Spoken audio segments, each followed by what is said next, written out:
Hello again. When I moved from Tottenham to the Essex town of Loughton in 1999, it was a bit like going back in time. Almost all the people living there belonged then to families who had moved there from the East End after the Second World War. It was a little like the mass movement to the Becontree estate, which took place in the 1920s and 1930s. I immediately felt at home. Older men greeted each other by saying "Watcher." This is an expression which I often used years ago, and it was a delight to hear it once more. Watcher is a corruption, of course, of watch cheer, a greeting found in Shakespeare. The language and ethical code of working class London is natural to me. You might well call it my native language, my native culture. Despite the awful slurs thrown around sometimes on the internet to the effect that I am middle class, I can assure viewers that no middle-class person would ever mistake me for such. Elocution lessons and attending a grammar school may have improved my diction, but I still sound to those with a sharp ear, as my wife has remarked, like an East End barrow boy trying to talk posh. I fall back into certain patterns of speech very easily, more so as I grow older. I explain Gorse truth when I see something particularly outrageous. Not a Tudor expression, corruption of God's truth. I'm also prone to muttering Lord Elphus, which is also a bit of a giveaway. The white working class in London always had a particular language, a patois, comprising of foreign words, rhyming slang, and ancient expressions which have lingered on since medieval times. Um, Phrases like shufti, deco. Let's have a deco. I'll have a shufti from Arabic and also Urdu, brought back to London by soldiers during the First and Second World War. I don't hear those expressions quite so often now.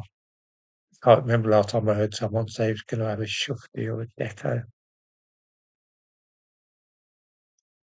White working class people in the north of England also, of course, have their own jargon, imposed in much the same way as the argot of the Cockney. Here is a very interesting thing.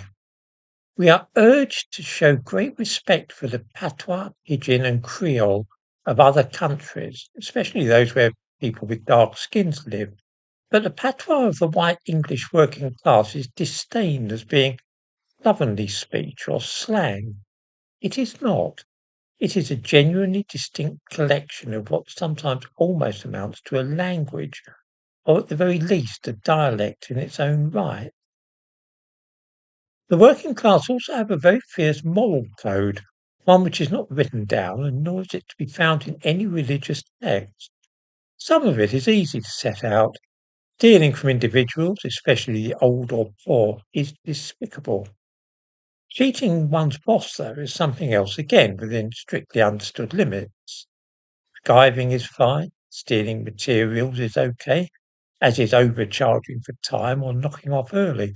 All this is sometimes known as getting a bit of your own back, but taking cash is not.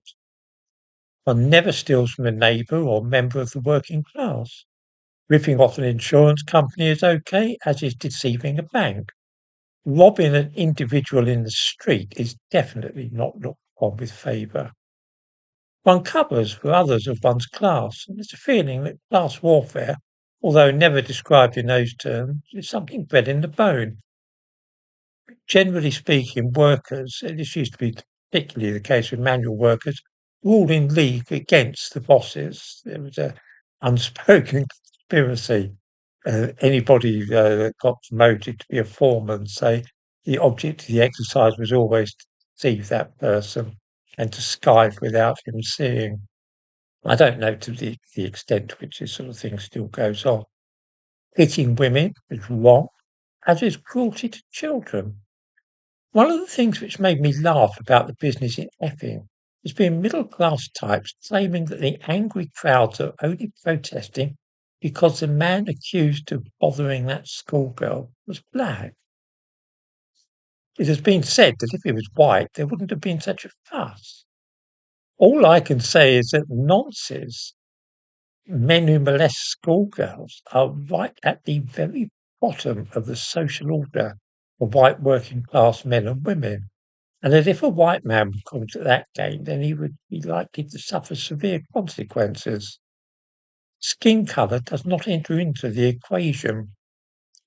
The point which I'm driving at here is that there is a distinct native culture in many parts of England, and that nobody seems ready and willing to accord it the same respect as that of any random foreign culture.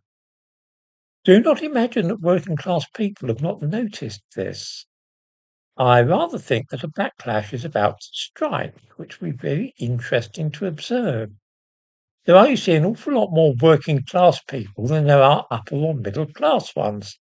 And once they flex their muscles, boy, are we in for some interesting times.